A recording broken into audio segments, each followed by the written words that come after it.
नाज़रीन, उर्दू खबरनामे में आपका खैर मकदम है। मैं हूँ ज़ीशान अहमद और अब नज़र डालते हैं आज की अहम सुर्खियों पर। मगरबी बंगाल के अपने दौरे के आखिरी दिन अमित शाह आज कोलकाता में पार्टी अरकान असेंबली और अरकान पार्लियामेंट के साथ करेंगे meeting. Kolkata metropolitan party workers में भी करेंगे शिरकत।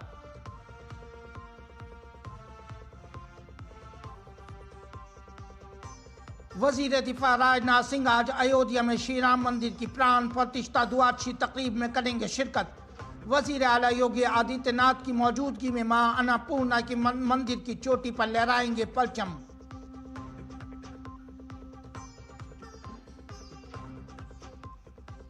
वजीर खारजा डॉक्टर एस जयशंकर आज जाएंगे बांग्लादेश।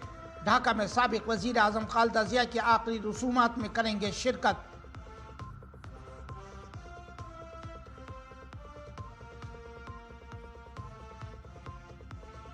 भारतीय खवातीन टीम ने श्रीलंका को 5वें T20 मैच में शिकस्त देकर 5 सिफर से क्लीन स्वीप किया।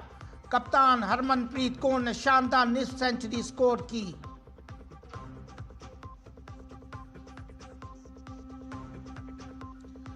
2025 का आखिरी दिन आज नए साल को खुशामदीद कहने के लिए सियाहती मकामात पर उमड़ी सयाहों की भीड़।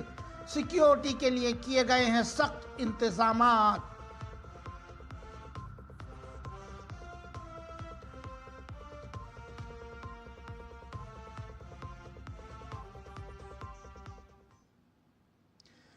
मरकजी वजीर दाखिला और बीजेपी के सीनियर लीडर अमित शाह मगरबी बंगाल के दौरे पर हैं। वो अपने दिन का आगाज कोलकाता के ठनठनिया कालीबाड़ी मंदिर में दर्शन और पूजा करेंगे।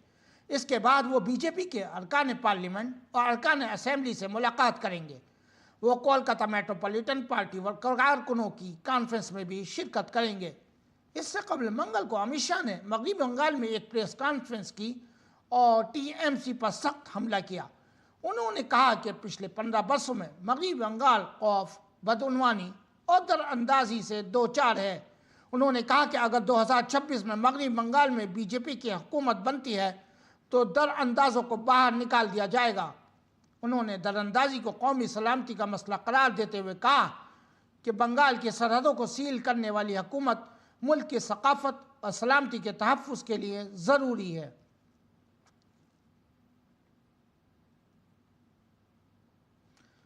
मगरबी बंगाल में वोटर लिस्ट की खुसूसी नज़रसानी की समाअत के दौरान एक बुजुर्ग शख्स की मुबैना मौत पर अहले खाना ने chief election commissioner Gyanesh Kumar और बंगाल के chief electoral officer Manoj Agarwal के खिलाफ पुलिस में शिकायत दर्ज कराई है। अहले खाना का इल्ज़ाम है कि वो इस मौत के जिम्मेदार हैं। परौलिया के मुतवफ़ी वोटर दर्जन माजी के बेटे कन्हई माजी ने ताज़ीरात हिंद की दफ़ा 61 के तहत FIR के इंदराज के लिए दरख्वास्त दाखिल की है। उनका दावा है कि मुतवफ़ी दुर्जन को SIR समाअत के लिए तलब किया गया था, जहां उस पर तशद्दुद किया गया। उसके बाद उसकी लाश रेलवे ट्रैक से बरामद की गई है।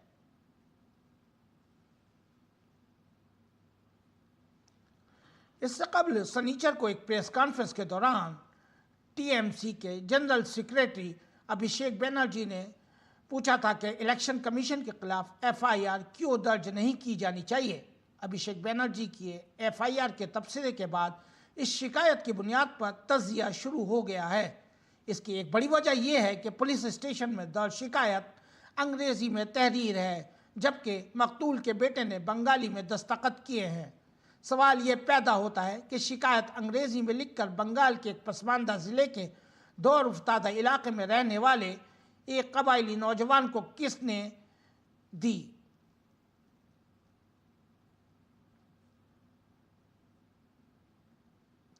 मगरबी बंगाल की टीएमसी ने इलेक्शन कमीशन के सामने SIR से मुताल्लिक अपना केस पेश करने का फैसला किया है। टीएमसी का 10 रुकनी वफ्द आज राजधानी दिल्ली में इलेक्शन कमीशन से मुलाकात करेगा। इस वफ्द की क़यादत पार्टी के कौमी जनरल सेक्रेटरी और लोकसभा में पार्लिमानी पार्टी के लीडर अभिषेक बनर्जी करेंगे।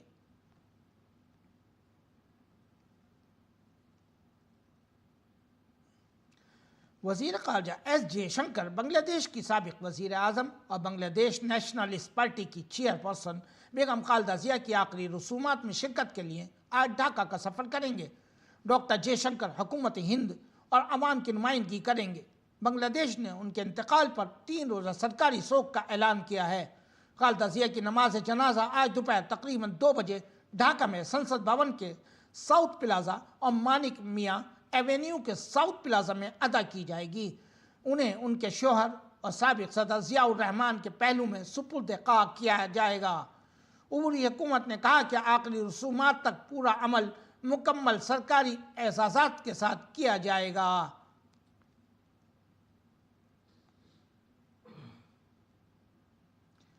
उत्तर प्रदेश के अयोध्या में भगवान श्री राम लल्ला का प्राण प्रतिष्ठा द्वादशी महोत्सव बड़ी धूमधाम से मनाया जा रहा है।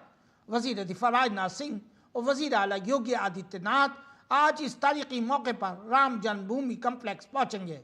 वजीर दिफा माँ अन्नपूर्णा मंदिर के ऊपर परचम लहराएंगे और राम लल्ला की पूजा करेंगे। तकरीब के दौरान दोनों बुजुर्ग रहनुमा अंगद टीला से एक अवामी इज्तिमा से भी खिताब करेंगे। ट्रस्ट के ज़ेर एहतमाम 5 रोज़ा इस रस्म में मुल्क भर से अकीदतमंद जोक दर जोक यहाँ आ रहे हैं। रामनगरी में सिक्योरिटी के सख्त इंतजाम किए गए हैं। भारतीय रेलवे ने तेज रफ्तार रेल टेक्नोलॉजी के मैदान में एक और अहम संग-मील हासिल किया है। नई वंदे भारत स्लीपर ट्रेन ने ट्रायल रन के दौरान 180 किलोमीटर फी घंटे की ज़्यादा से ज़्यादा रफ्तार हासिल करके अपनी सलाहियतों का मुजाहरा किया। यह trial Kota Nagda rail section पर किया गया था, जिसका एक वीडियो सोशल मीडिया पर सामने आया है। रेलवे के वजीर ने इसे भारतीय रेलवे के लिए आइंदा नस्ल की टेक्नोलॉजी की जानिब से एक बड़ा कदम करार दिया है। सोशल मीडिया प्लेटफॉर्म एक्स पर मालूमात का इश्तराक करते हुए वजीर रेल ने बताया कि ये trial commissioner of railway safety की निगरानी में किया गया था। उन्होंने कहा कि कोटा नागदा सेक्शन पर तेज़ रफ्तारी से चलने वाली वंदे भारत स्लीपर ट्रेन मुल्क में तैयार की गई जदीद तरीन रेल टेक्नोलॉजी और आला हिफाजती मेयारात को जाहिर करती है। ट्रायल रन के दौरान ट्रेन की रफ्तार, तवाजुन और डिज़ाइन का तजुर्बा किया गया। तेज़ रफ्तारी के बावजूद केबिन में पानी से भरे गिलास अपनी जगह बरकरार रहे, जो ट्रेन के बेहतरीन इस्तेहकाम और जदीद इंजीनियरिंग का मुजाहरा करते हैं। वजीर दिफा ने भारतीय मुसल्लह अफवाज की जंगी सलाहियत को मजबूत बनाने के लिए क्लोज क्वार्टर बैटल कार्बाइंस और हैवी वेट टारपेडो की खरीदारी के लिए कुल 4,666 करोड़ रुपए के 2 अहम मुआहिदों पर दस्तखत किए हैं। भारतीय फौज और बहरिया के लिए 4.25 लाख से ज़्यादा CQB कार्बाइंस के लिए 2,770 करोड़ रुपए का भारत फौज लिमिटेड और PLR सिस्टम्स प्राइवेट लिमिटेड के साथ मुआहिदा किया गया था। इससे दिफाई शोबे में भारत की खुद इन्हिसारी में इजाफा होगा और भारतीय फौजियों को जदीद तरीन फायर पावर से आरास्ता किया जाएगा। मजीद बरां इटली के वास सबमरीन सिस्टम्स के साथ 1,896 करोड़ रुपए का मुआहिदा किया गया है। ये टारपेडो आबदोजों की जंगी सलाहियत में इजाफा करेंगे।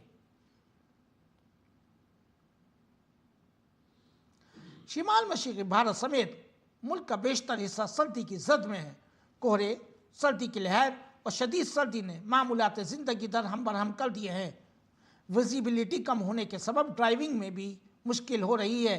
ये सूरत हाल आइंदा चंद रोज़ तक मुल्क के कई हिस्सों में बरकरार रहने का इम्कान है। महकमा मौसमियात ने आज दिल्ली, हरियाणा, पंजाब, उत्तर प्रदेश, उड़ीसा और चंडीगढ़ में घने कोहरे के लिए ऑरेंज अलर्ट जारी किया है। बिहार, उत्तराखंड, मगरबी बंगाल, सिक्किम और शिमाल मशरक़ी रियासतों में भी घना कोहरा छाया हुआ है। हिमाचल प्रदेश, शिमाली अंदरूनी कर्नाटक और तेलंगाना में भी सर्दी की लहर का इम्कान है। महकमा मौसमियात ने अंडमान और निकोबार जज़ाइर, तमिलनाडु, पुडुचेरी, कराईकल और मगरबी बंगाल, राजस्थान में गरज चमक और तेज हवाओं की पेशगोई की है।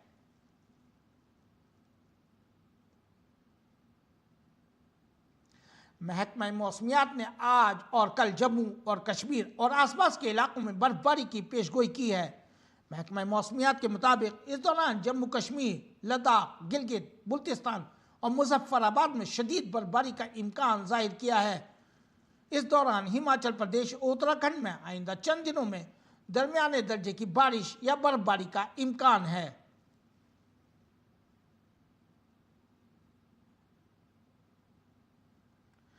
दिल्ली में घने कोहरे से इंदिरा गांधी बैनुल अक़वामी हवाई अड्डे पर काम मुतासिर हो रहा है।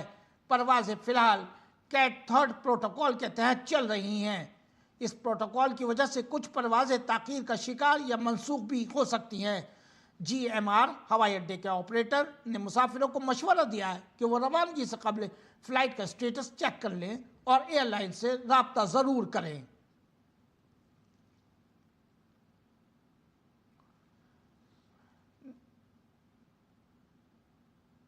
नया साल सिर्फ चंद कदम दूर है और हर कोई चाहता है कि साल का आगाज अच्छी यादों के साथ हो। शहर के सयाह भी पहाड़ों की तरफ जोक दर जोक आने लगे हैं। शहरों की हलचल से दूर हिमाचल के कुल्लू और मनाली इन दिनों सयाहों के लिए पसंदीदा मकामात बने हुए हैं। मनाली में ज़बरदस्त भीड़ देखी जा रही है। मुल्क के मुख्तलिफ हिस्सों से सयाह सर्दी और बर्फबारी से लुत्फ़अंदोज़ होने के लिए पहुँच रहे हैं। होटल और रिजॉर्ट्स पर ज़बरदस्त हुजूम है, जबकि कैफ़े और बाज़ार देर रात तक रवा दवा रहते हैं। कई सयाह बर्फबारी से लुत्फ़अंदोज़ होते देखे गए। मजमूई तौर पर मनाली नए साल से पहले जश्न, बर्फबारी और खुशी का मरकज़ बन गया है।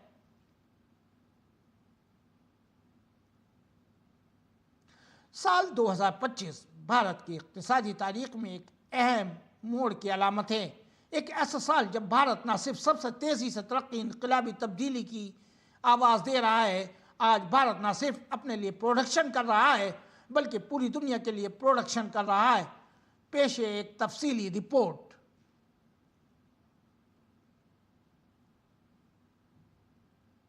7.8% रहने का तखमीना लगाया गया है, लेकिन असल कहानी इस तादाद से कहीं आगे है।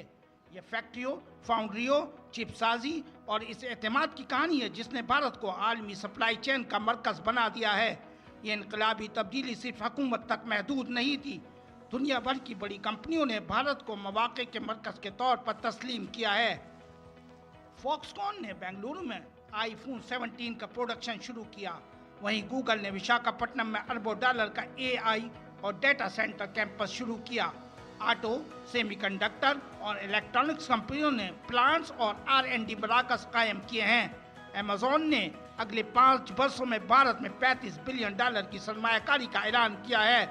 माइक्रोसॉफ्ट ने $17.5 बिलियन की नई सरमायाकारी का ऐलान किया। एप्पल, सैमसंग और गूगल जैसी आलमी कंपनियां अपने प्रोडक्शन का एक अहम हिस्सा भारत मुंतकिल कर चुकी हैं। नतीजतन भारत आज दुनिया का दूसरा सबसे बड़ा मोबाइल फ़ोन बनाने वाला मुल्क है।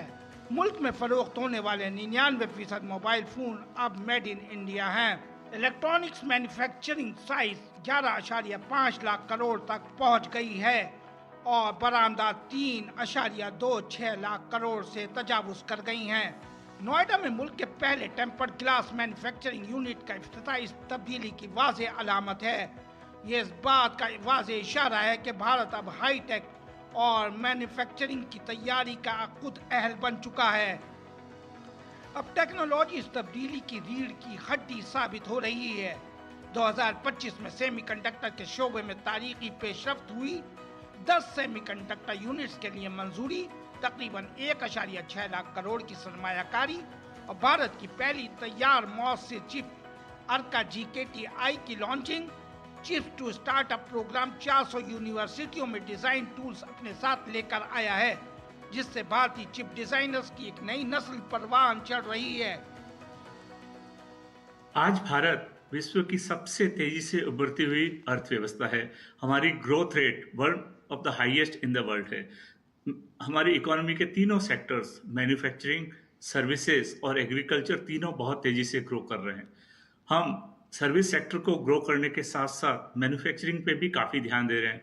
पिछले कुछ सालों में जैसा हम देख रहे हैं कि मैन्युफैक्चरिंग सेक्टर के अंदर में प्रोडक्टिविटी लिंक्ड इंसेंटिव के थ्रू हमने मोबाइल फ़ोन मैन्युफैक्चरिंग में इंपोर्टर से एक्सपोर्टर की तरफ बढ़े। डिफेंस के अंदर भी मेक इन इंडिया इनिशिएटिव के थ्रू हम लोग डिफेंस मैन्युफैक्चरिंग में एक्सपोर्ट की तरफ बढ़ रहे हैं। हम इस तरह सेमीकंडक्टर मैन्युफैक्चरिंग की दिशा में भी आगे बढ़े हैं। भारत ने ग्रीन और मुस्तकबिल की टेक्नोलॉजी में भी बड़ी हद तक कामयाबी हासिल की है।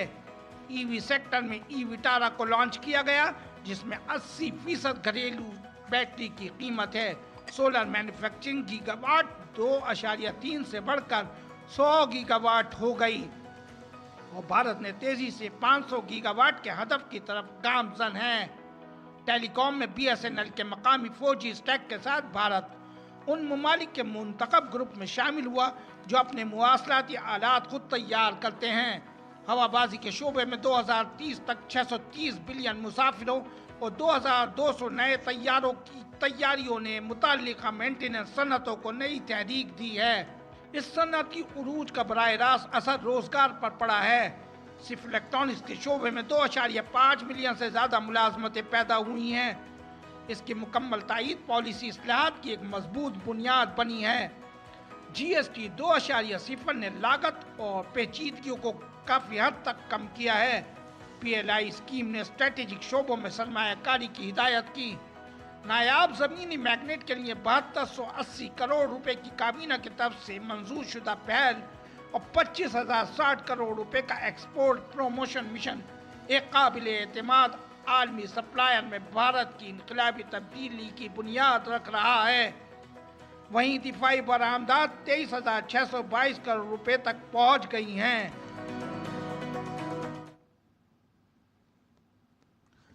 नाज़रीन, अब पेशे दिल्ली से शाये होने वाले उर्दू अखबारात का मुख्तसर जायजा।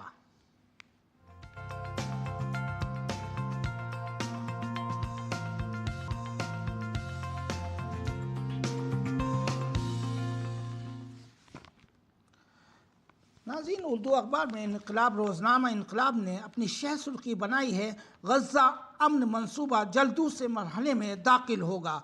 गज़ा में इज़राइली फ़ौज के मुसलसल हमले और जंगबंदी के खिलाफ वर्जी के बावजूद अमरीकी सदर ने सेहूनी रियासत के इक़दाम की सताइश की है। हमास और ईरान को एक बार फिर संगीन नताइज का इंतबाह भी दिया है। उन्होंने कहा कि इसराइल के इक़दामात से मुतमईन और दीगर फरीक के रवैये से तशवीश में मुब्तला हैं। बांग्लादेश की पहली खातून वज़ीर आज़म खालिदा ज़िया का इंतकाल, 3 रोज़ा शोक का वहाँ ऐलान किया गया है। इस सिलसिले में वज़ीर ख़ारजा डॉक्टर एस जयशंकर बांग्लादेश के लिए रवाना हो गए हैं।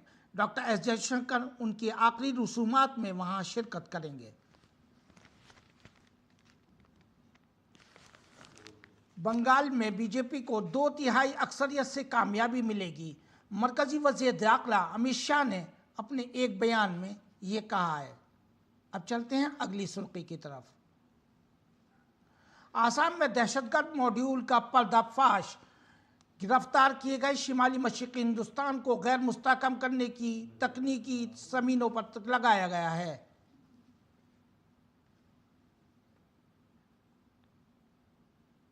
अमेरिका ने ईरान और वेनेजुएला के 10 अफराद और कंपनियों पर ड्रोन और बैलिस्टिक मिसाइल प्रोग्राम से मुतालिक इल्ज़ामात पर नई पाबंदियां आयद कर दी हैं।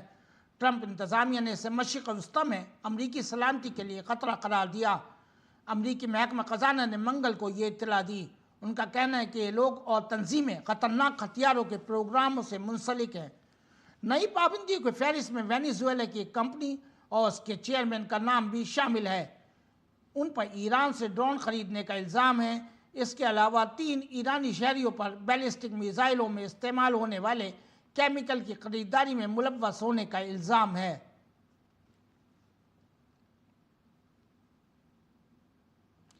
पेरू में माचो पिचो के इनका किला की तरफ जाने वाले रेलवे लाइन पर कल 2 सियाहती ट्रेनें आपस में टकरा गईं।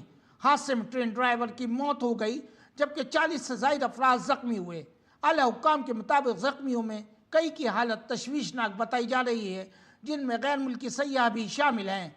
हादसे के बाइस जाए वक़ुआ पर अफरा तफरी का माहौल है। इमदादी टीमों ने ज़ख्मियों को अस्पताल मुंतकिल कर दिया है। पुलिस हादसे की वजूहात का पता लगा रही है।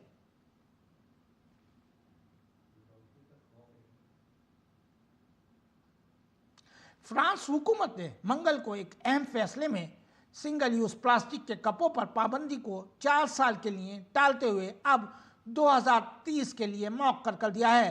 पाबंदी का इतलाक 1 जनवरी 2026 से होना था, लेकिन मुतबादिल ऑप्शंस की दस्तयाबी और तकनीकी मुश्किलात की वजह से इसकी आखिरी तारीख में तौसी कर दी गई है। नए फैसले के तहत अब ये पाबंदी 1 जनवरी 2030 से नाफिजुल अमल होगी। इसके बाद कंपनियों को प्लास्टिक के कपों के अपने मौजूदा स्टॉक को साफ करने के लिए मजीद 12 माह का वक्त दिया जाएगा। भारतीय खवातीन टीम ने श्रीलंका के खिलाफ 5 मैचों की T20 सीरीज 5-0 से जीत ली।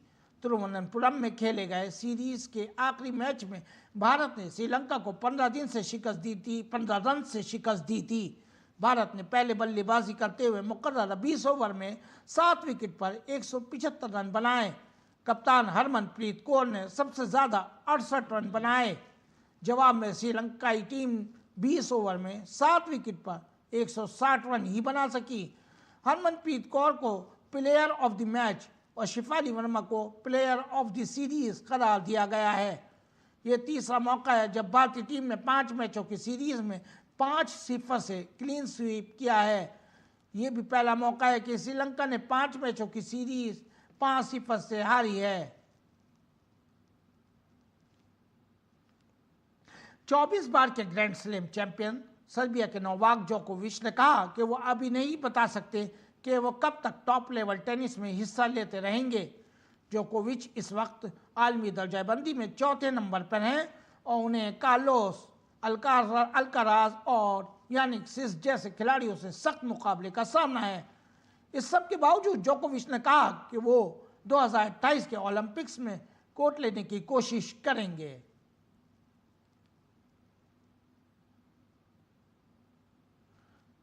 साल 2025 भारत के लिए सिर्फ एक कैलेंडर साल नहीं था, बल्कि सकाफती निशात सानिया का एक सुनहरी बाब था। अयोध्या से लेकर यूनेस्को के आलमी स्टेज तक भारत की तहजीब व सकाफत, अकीदे और रिवायात ने पूरी दुनिया में अपनी मौजूदगी का एहसास दिलाया।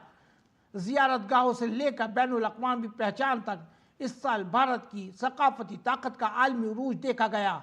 आइए देखते हैं DD न्यूज़ की नुमाइंदे डॉक्टर सुयाश शर्मा की 2025 के सकाफती सफर पर खुसूसी रिपोर्ट।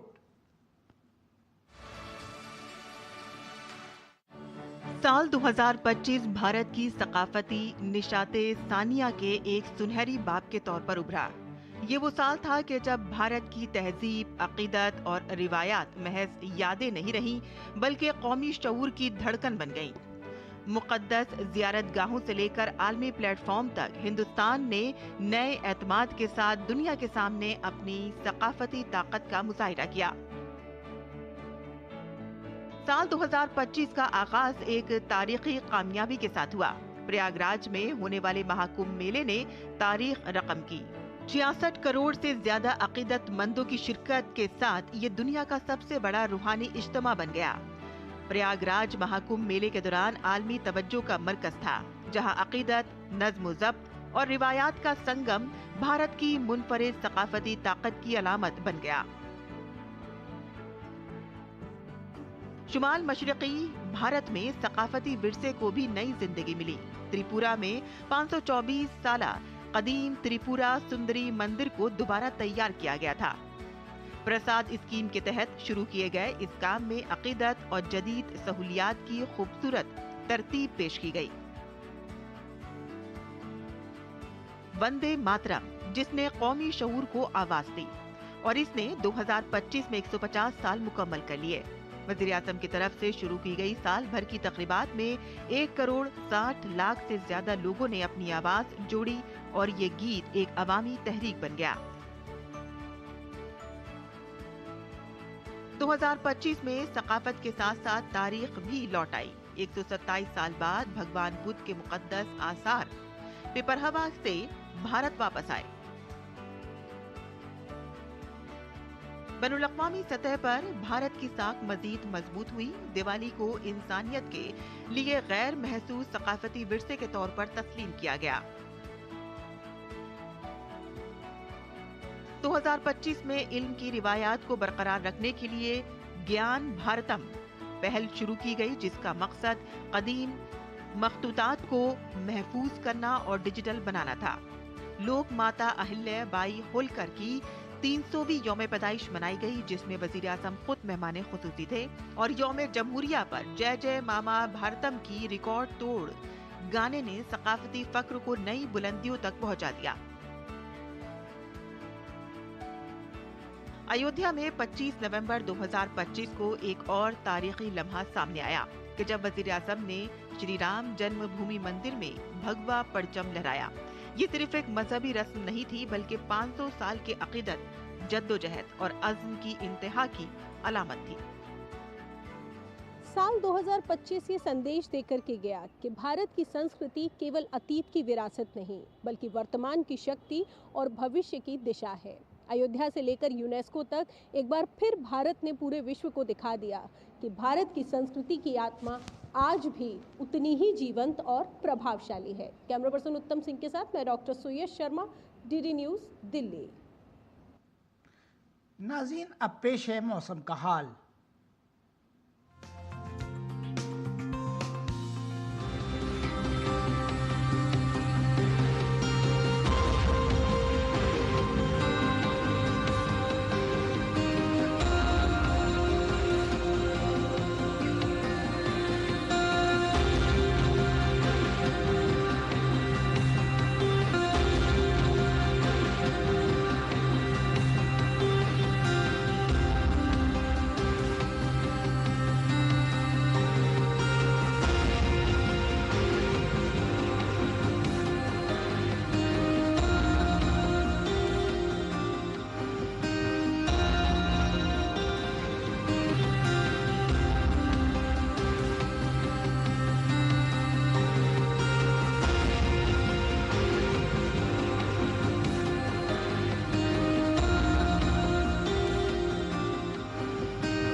नाज़रीन, खबरनामे में बस इतना ही। अब हमें और हमारी टीम को दीजिए इजाज़त।